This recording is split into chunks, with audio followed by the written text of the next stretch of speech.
Bonjour et bienvenue dans ce nouvel épisode des astuces. Aujourd'hui, on va parler du ponçage. Aujourd'hui, on va parler donc du ponçage, et en particulier du ponçage fait à la main, donc avec le papier à poncer. Le ponçage, il se fait tout simplement avec du papier à poncer. Of course! Et le papier à poncer, qu'est-ce que c'est? C'est tout simplement un support qui peut être du papier, du tissu. Du tissu... Qu'est-ce que ça peut bien être?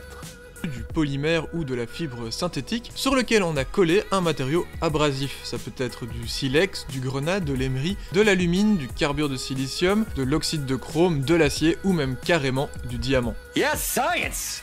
Le choix de ce matériau va dépendre de ce que l'on veut poncer. Pour les papiers abrasifs pour bois, c'est en général du grenat. L'autre indication, ça va être le grain du papier.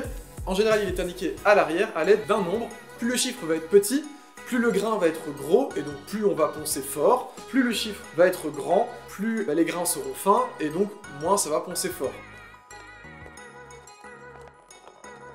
Ce chiffre indique le nombre de grains par centimètre carré. 1 plus 1 égale 2. Non.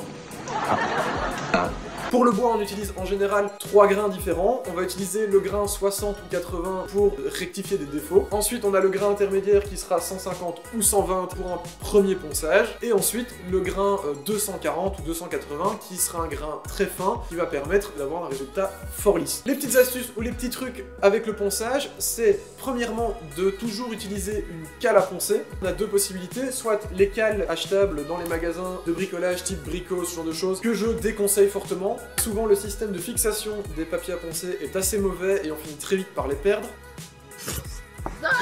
En plus de ça, c'est souvent de l'argent dépensé pour rien. Pourquoi ? Parce que, à la place de ça, on peut très facilement utiliser une chute de bois qu'on a tous dans notre atelier, sur lequel on vient tout simplement poser le papier à poncer. On le tient avec nos doigts. Avec le doigt central ici, on pousse pour créer un peu de pression. Et là, on a une canne à poncer 100% gratuite. Et ça, c'est beau.